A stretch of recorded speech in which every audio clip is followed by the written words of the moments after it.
Naruto एक ऐसा anime जो कि ज्यादातर एनिमे फैंस को पसंद आता ही है और खासकर इंडियन एनिमे फैंस का तो ये फेवरेट है, ऐसा मान लो। और ऐसा हो भी क्यों ना, इसके अंदर बहुत सारी चीजें हैं जो कि इसे एक फैन फेवरेट एनिमे बनाती है। और मेरे हिसाब से जो सबसे बढ़िया चीज है इस एनिमे के बारे में वो है इसके कैरेक्टर्स, जैसे Jiraiya, ककाशी, Obito, Minato, इताची, Naruto, Sasuke and और भी बहुत सारे कैरेक्टर्स है जिनका नाम लूंगा तो इंट्रो बहुत ही ज्यादा बड़ा हो जाएगा, इसलिए सीधा मेन पॉइंट पे आता हूँ। तुम्हें इसके मोस्ट लव्ड कैरेक्टर पता है? वो तो पता ही होंगे, ऑब्वियस सी बात है, लेकिन क्या तुम्हें इसके मोस्ट हेटेड कैरेक्टर पता है? अगर नहीं तो ये वीडियो तुम्हारे लिए है। और वो लोग टेंशन बिल्कुल ना ले जिन्हें पता है कि सीरीज के मोस्ट हेटेड कैरेक्टर कौन से हैं, क्योंकि उन्हें तो ये वीडियो जरूर देखनी चाहिए। ये वीडियो तुम्हारे लिए जिन्हें पता है कि सीरीज के मोस्ट हेटेड कैरेक्टर कौन है, क्योंकि इस वीडियो के अंदर मैं तुम्हें ये तो बताऊंगा कि लोग इन कैरेक्टर्स को क्यों हेट करते हैं, पर साथ ही मैं इनके एक्शंस को भी जस्टिफाई करने की कोशिश करूंगा। लेकिन अगर तुम्हें मेरी जस्टिफिकेशन हल्की सी भी गलत लगती है तो कमेंट बॉक्स ओपन है और उसमें आके तुम मेरी जस्टिफिकेशन या रीजन को काउंटर कर सकते हो कि तू गलत बोल रहा है। तुम में से कुछ लोग ये सोच रहे होंगे कि ये तो बहुत ही बेसिक चीज है भाई, ये तो सबको पता होता ही है, पर नहीं भाई, बहुत सारे लोग बॉट की तरह वीडियो देखते रहेंगे, इसलिए मैं तुम्हें स्टार्टिंग में बता दिया कि तुम भाई काउंटर करो याद से, क्योंकि जो भी ऑडियंस बोलती है भले सपोर्ट में अगेंस्ट में मुझे बहुत ही ज्यादा पसंद आती है, क्योंकि वो एक बॉट की तरह बिहेव नहीं करते, बल्कि हाँ ऐसा लगता है कि इनमें दिमाग है। तो मेरी लिस्ट की फर्स्ट पोजीशन पे आता है वही जो तुम सोच रहे हो, जी हाँ, डांसो, द रूट ऑफ हेट्रेड। तो डांसो को लोग मेनली 5 रीजंस की वजह से हेट करते हैं, जिसमें से सबसे पहला है कि इसकी वजह से उचिहा मैसेकर हुआ था, जिसमें बहुत सारे इनोसेंट उचिहा की डेथ हो गई थी, और इस इंसिडेंट में इसने बहुत ही डायरेक्ट रोल प्ले किया था, और इसने इताची को मैनिपुलेट कह लो या मजबूर कह लो, इसने किया था, मतलब जो भी किया था, जिसकी वजह से इताची ने ये सब किया था। और बाद में चल के हमें पता चला था कि इसमें ओबितो का भी हाथ है, लेकिन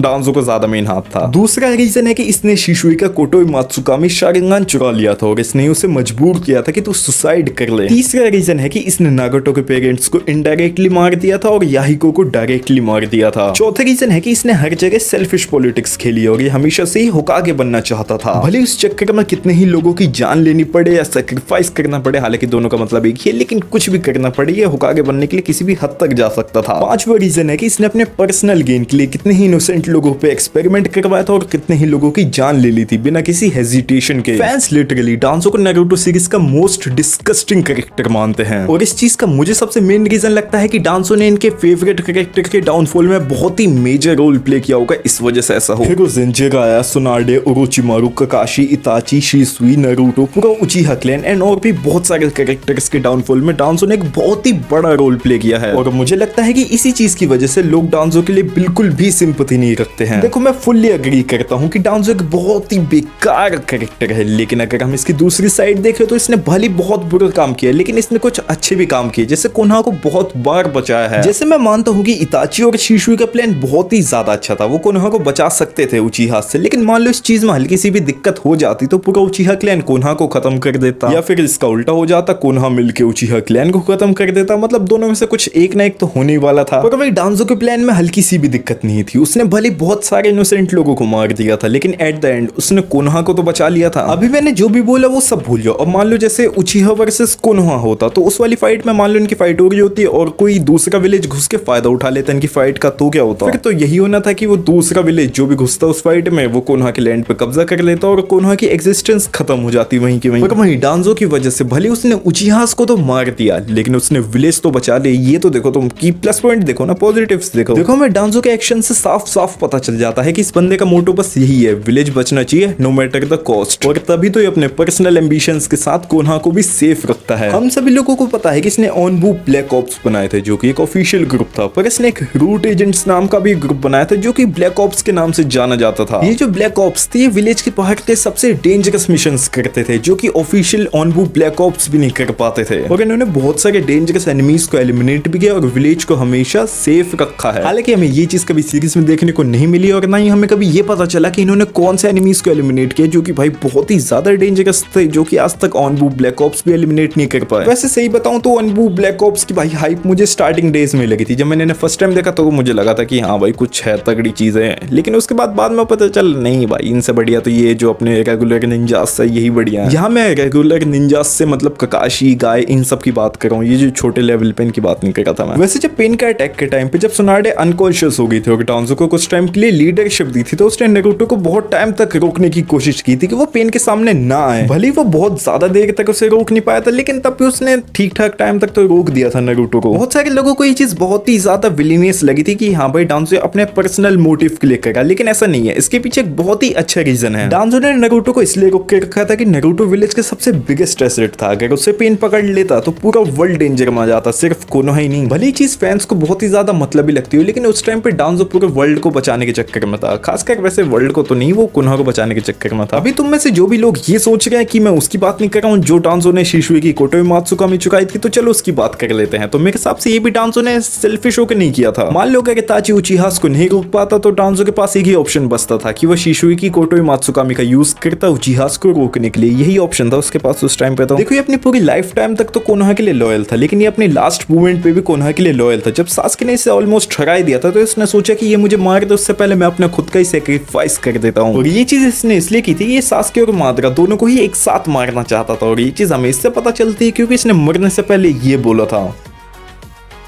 भले तुम इस बंदे को कितनी गालियां दो, लेकिन इस बंदे ने बहुत ही ज्यादा सेक्रीफाइस की, चाहे वो खुद का हो या दूसरों का। मैं मानता हूँ कि बहुत ही बुरा कैरेक्टर है, इसने बहुत सारे लोगों के साथ बेकार चीजें की, लेकिन तुम इसका मोटो तो देखो, protect the village no matter the cost. और ये चीज इसने अपने लास्ट मोमेंट तक की है, तो हम इस चीज पे शक नहीं कर सकते कि ये ज्यादा बुरा आदमी है। मैं मानता हूँ कि डांजो एक बहुत ही ज्यादा बुरा कैरेक्टर है, पर तुम इसकी लाइफ का मोटो तो देखो, protect the village no matter the cost. और ये चीज इसने अपने लास्ट मोमेंट तक निभाई है। मैं मानता हूँ कि डांजो को जो हेट मिलती है फैंस की तरफ से वो बहुत ही ज्यादा सही है, क्योंकि इसने ऐसे काम किया। लेकिन अगर तुम इसकी दूसरी साइड देखो तो भाई से रिस्पेक्ट देनी भी बनती है। वैसे एक चीज तो है, डांजो को लिखा बहुत अच्छे से है किशिमोटो सेंसे ने, क्योंकि अपने लाइफ का पर्पस फुल्ली सर्व करता है। तो चलो बात करते हैं दूसरे कैरेक्टर के बारे में, जो कि तुम्हें पता ही होगा क्योंकि ये भी बहुत ही ज्यादा ऑब्वियस है। पर्सनली मैं तो इस कैरेक्टर को पसंद करता हूँ, और जिन्हें नहीं पता चला कि मैं किसकी बात कर रहा हूँ अभी तक, तो मैं यहाँ पे साकुरा की बात कर रहा हूँ। साकुरा, जिसे नारुतो फैंस मेनली 3 रीजंस की वजह से हेट करते हैं। सबसे पहला है कि नारुतो सीरीज के इनिशियल हाफ में नारुतो के साथ बहुत ही ज्यादा रूड और डिसमिसिव तरीके से बिहेव करती थी, इसलिए। दूसरा क्योंकि जो इसका सास्के के साथ ऑब्सेशन है इस वजह से, और वैसे इसके ऑब्सेशन की वजह से ये बहुत ही ज्यादा टॉक्सिक और वीक दिखती है स्क्रीन पे। तीसरा कि इसने 4th निंजा वॉर के टाइम पे नारुतो को आई लव यू बोला था, जो कि कोई प्यार वाला कन्फेशन नहीं था, बल्कि ये थोड़ा मैनिपुलेटिव, थोड़ा नहीं बहुत ही ज्यादा मैनिपुलेटिव कन्फेशन था। वैसे सच बताऊं तो बहुत सारे फैंस ने इसे माइंडलेसली हेट करते हैं। वो बस इंस्टा या रेडिट पे मीम्स देख लेते हैं यूजलेस या ट्रैश साकुरा वाले, और इसे हेट देने लग जाते हैं बेफालतू की। इन फैंस का मान लो खुद का कुछ ओपिनियन नहीं होता, वो बस देख लेते हैं दूसरों का ओपिनियन क्या, और उसी बेसिस पे हेट देने लग जाते हैं, जो कि मुझे बहुत ही ज्यादा बेकार चीज लगती है। तुम्हारा कुछ ओपिनियन नहीं है, तुम दूसरों के कहने पे आके बस हेट दे रहे हो किसी को, तो बेकार चीज है। हालांकि ये कोई रियल लाइफ कैरेक्टर नहीं है जो कि इसकी मेंटल स्टेट खराब हो जाएगी। मैं बस एक लेवल पर बोल रहा हूँ, अगर तुम किसी एनिमे कैरेक्टर को हेट देते हो तो भाई तुम किसी इंसान को तो और भी ज्यादा हेट देते ही होगे। एक ऐसा कैरेक्टर जो कि रियल लाइफ में एग्जिस्ट करता नहीं है, जब तुम उसे इतनी हेट दे सकते हो,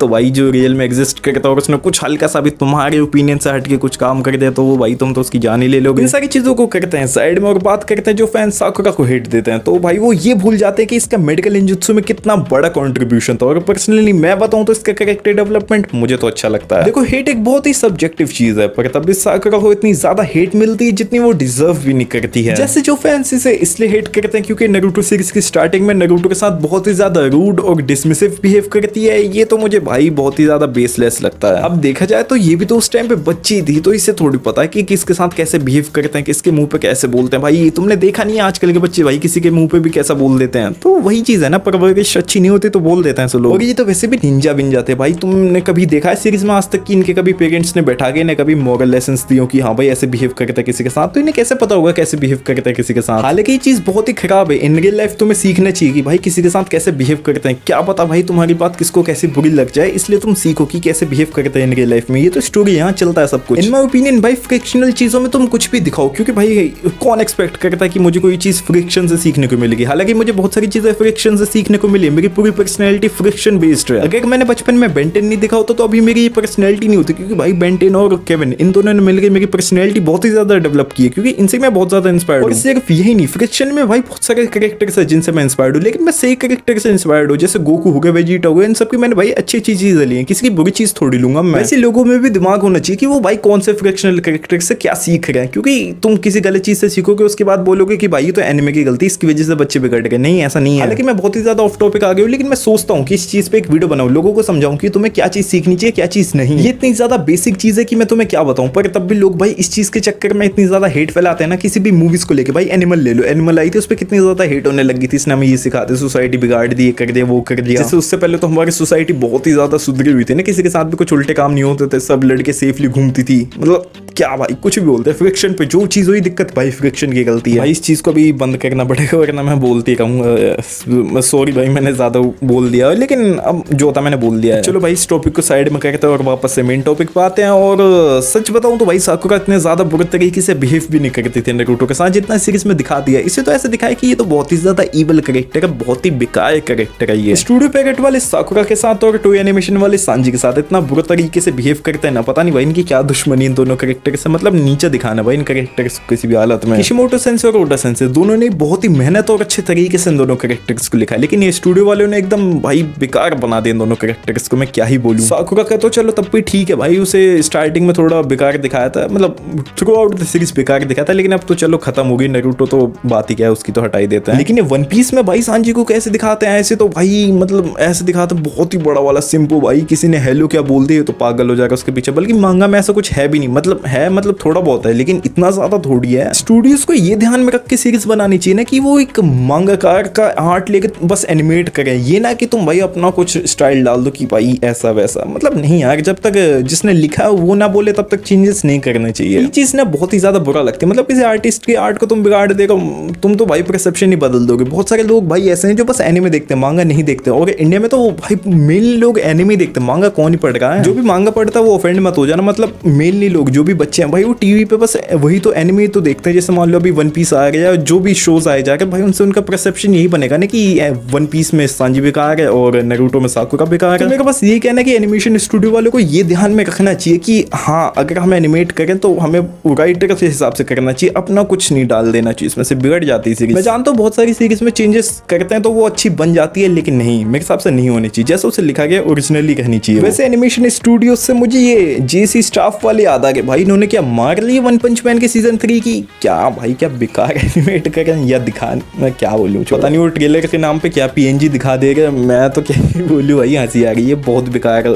अब तो एक्सपेक्टेशन नहीं है भाई, एकदम लो एक्सपेक्टेशन है मेरी, बहुत ज्यादा लो। चलो वन पंच मैन के बारे में किसी और वीडियो में बात करूंगा। बैक टू साकुरा, तो साकुरा ने बहुत सारी अच्छी चीजें की हैं जिनके बारे में लोग बात ही नहीं करते हैं। जैसे इसने फोर्थ निंजा वॉर के टाइम पे जब नारुतो की हार्ट बीट रुक गई थी तो इसने अपने मेडिकल निंजुत्सु की हेल्प से सबसे इंपॉर्टेंट सीपीआर दिया था नारुतो को, और उसकी हार्ट बीट वापस से, मतलब उसे वापस से जिंदा कर दिया था। अगर उस वक्त देर नहीं होती तो इस वक्त नारुतो नहीं होता। तुम ये तो देखो भाई, इसने कितनी, मतलब कितना अच्छा रोल प्ले किया, मतलब कितना इंपॉर्टेंट रोल प्ले किया, बहुत ज्यादा भाई, प्रोटैगनिस्ट बचा लिया। और नारुतो के अलावा भी देखें तो इसने उस टाइम पे सासुके, ओबितो, काकाशी, इन सबको भी हील किया था। ये तो मेन कैरेक्टर्स की बात कर रहा हूँ, इसने ना जाने बहुत सारे लोगों को भी हील किया है उस टाइम पे। देखा जाए तो साकुरा बहुत ही ज्यादा अंडर अप्रिशिएटेड अपने मेडिकल निंजुत्सु के लिए। सुनाडे सामा के अलावा इकलौती ऐसी कुनोइची जो कि एक परफेक्ट चाकरा कंट्रोल और high level medical ninjutsu use कर सकती है। और ये चीज हमें तभी पता चल गई थी जब फोर्थ निंजा वॉर के टाइम पे इसने बैटल फील्ड पे काउंटलेस शिनोबीज की जान बचाई थी, मतलब बहुत ही ज्यादा लोगों की जान बचाई थी। काउंटलेस का मतलब भी बहुत ज्यादा होते, क्या बोलता हूँ। वैसे मेरे हिसाब से इसकी वजह से फोर्थ निंजा वॉर में थाउजेंड्स ऑफ शिनोबीज बच पाए थे, और तभी तो इसे स्ट्रॉन्गेस्ट कुनोइची बोलते हैं आफ्टर सुनाडेस प्राइम मेरे हिसाब से। तो वैसे देखा जाए तो हम इसके इमोशनल सपोर्ट को भी उतना अप्रिशिएट नहीं करते हैं। जैसे नारुतो और सासुके के बीच में तो हमेशा लड़ाई होती रहती थी, लेकिन साकुरा इकलौती ऐसी कैरेक्टर थी इन दोनों के बीच में जो कि एक इमोशनल बैलेंस बना के रखती थी। या फिर जब भी नारुतो लो और डिमोटिवेटेड फील करता था कि वो सासुके को वापस नहीं ला पा रहा, तो उस टाइम पे हमेशा साकुरा उसे मोटिवेट और सपोर्ट करती थी और उसे,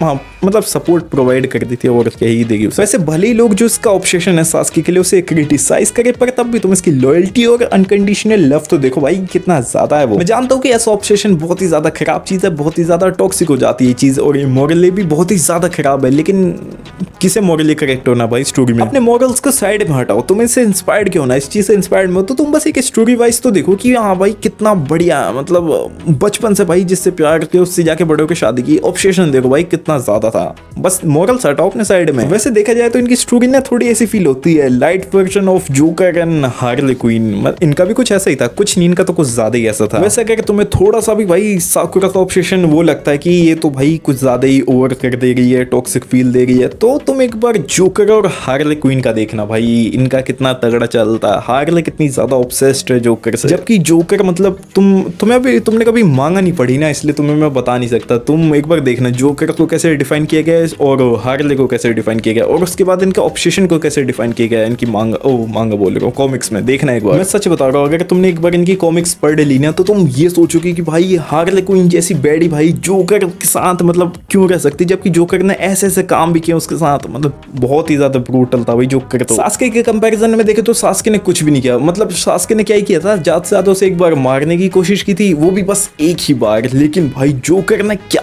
क्या नहीं किया हार्ले के साथ। छोड़ो ही जोकर के ऊपर वीडियो नहीं है इसलिए मैं ज्यादा बात नहीं करूंगा, लेकिन बहुत ज्यादा कुछ किया था जोकर ने। देखो वैसे ये सब तो पास्ट की चीजें होगी जो भी मैंने अभी तुम्हें बताई। अगर प्रेजेंट में देखे तो भाई साकुरा बहुत ही ज्यादा अलग कैरेक्टर बन गई, मतलब टोटली डिफरेंट, जैसे वो बचपन में थी और बड़ी होने के बाद, मतलब बहुत ज्यादा डिफरेंस है। और यही तो कैरेक्टर डेवलपमेंट है। तुम बचपन की साकुरा को देखो, थोड़ी बहुत तो इरिटेटिंग थी, मतलब थोड़ी सी तो थोड़ी ज्यादा ही थी, लेकिन अब देखो भाई बहुत ही ज्यादा मेच्योर हो गई है भाई। वो सिंगल मॉम होने के बावजूद उसने साकुरा को कितने अच्छे तरीके से पाल पोस के बड़ा किया, मतलब ऐसे डैड तो भाई मुझे ये सास्के की ड्यूटी समझ में नहीं आई। वो बस आया, बैंक किया, चला गया, और उसके बाद बाकी काम तो इसने सब कुछ किया, और सास्के ने तो बस बैंक ही किया, उसके अलावा क्या ही किया। और अभी बोरुटो एनिमे सीरीज के अंदर तुम देखो तो भाई साकुरा बहुत ही अच्छा रोल प्ले करी, वो मेडिकल निंजुत्सु सिखा रही बहुत सारे निंजास को, जो कि अच्छी चीज है भाई। वो सुनाडे की लेगेसी को कंटिन्यू करी और बढ़िया है, बाकी सब तो फ्यूचर में इसका। इन शॉर्ट साकुरा इतनी ज्यादा यूजलेस कैरेक्टर नहीं है, और डांसो को इतनी ज्यादा हेट नहीं मिलनी चाहिए, क्योंकि वो भी ठीक है भाई अपनी जगह पे, उसके जैसा ओपिनियन था, उसने जैसे किया भाई। अब तुम बोलोगे मॉरल ये बहुत ही ज्यादा गलत चीज है, लेकिन भाई मॉरल्स को किसकी पड़ी, ये स्टोरी भाई, कहानी को कहानी की तरह लो।